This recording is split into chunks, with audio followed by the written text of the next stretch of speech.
All right, so this video may be a little change from the usual guitar stuff, but we are recording drums for one of my friend's songs at my friend Chris's studio in New York. And we're recording my friend John Hummel, who uses a fairly old school Ludwig John Bonham style kit with a full-size bass drum. It's a very open kit, so I thought it would be interesting to give some detail into how we record John's drums and, you know, what mics we use, how we sort of process them and that kind of thing, because he does have a very, you know, unique kind of big drum sound in the style of John Bonham.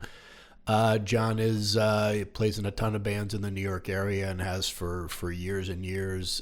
He's done like Led Zeppelin cover bands. He's done like the Bonham drum offs, all that kind of stuff. John's a great drummer and a good dude. And he also played on my song called Mobius, which is on my channel, which Steve Morse played on. John did the drums for that, so you can hear John's playing there as well. All right, so let's get into it. So we're going to have John talking about his drums for a bit, and then we're going to do some explanation of how they were recorded, and then at the end we're going to play back the isolated drums, and you get to watch and hear John play what we recorded. So let's go.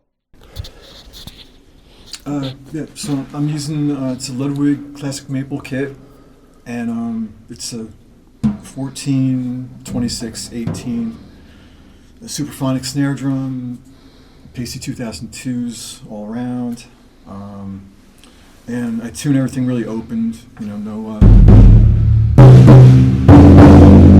muffling or anything, no tape, and yeah, that's it. So Engineer Chris, how do you mic such a beast of a drum kit? All right, so the overheads are Roswell's. They're clones of 87s. We've got each of the toms mic'd separately. The kick is a Biodynamic 88, M88. The snare, we've got a 57 on it and a small diaphragm condenser. It's a Bob Clear Mountain thing. And then we've got a dynamic mic underneath to catch the snares. And then we also have a 57, which is catching the beater on the kick. And then last but not least, we've got a ribbon mic for a room mic to catch, you know, a little bit more of the beef in it. And then in terms of gear, we're using a bunch of Revive stuff. It's really kind of API type preamps. We have another API. This is a Tootie. It's kind of what was used at Sunset Sound. And then we've got a Neve clone that we're using for the room mic. So that's the gear, other than Apollo X8s and the original Apollo, and Pro Tools. There's our Pro Tools interface. Cool. Yeah, comes out pretty good. Okay, so we wanted to show what we've done with the drums since recording them the other day. How we've got the mix set up, just briefly. So again, we had on the kick out, we had a Biodynamic M88. After listening to it, it had a little bit of ring in there. I used ProQ to take something out around 136K. The beater had quite a bit of bleed in it, but I decided to keep it in there and just blend it in. You see the level. It just is providing a little bit of attack, which we wanted. And they're going to a kick bus. And on that I put an 1176, which it is barely moving. So it's just a little bit of compression on the kick overall.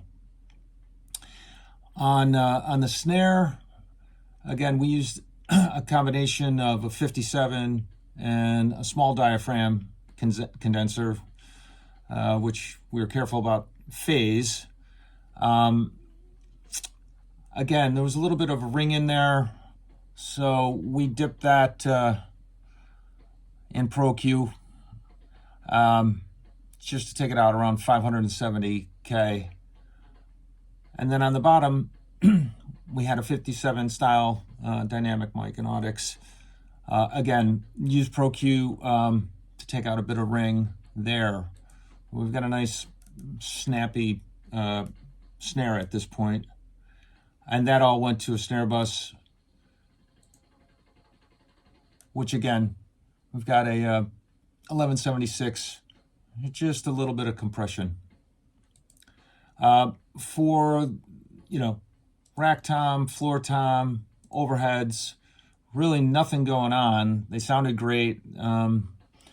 We gain staged them, I think, pretty well. And we had that snare dead center in the overhead, so we don't have phase issues going on there, and it gives us a nice stereo image. The room mic, again, that was a ribbon mic. I did put a DBX 160 on there. It's given us a lot of bottom end.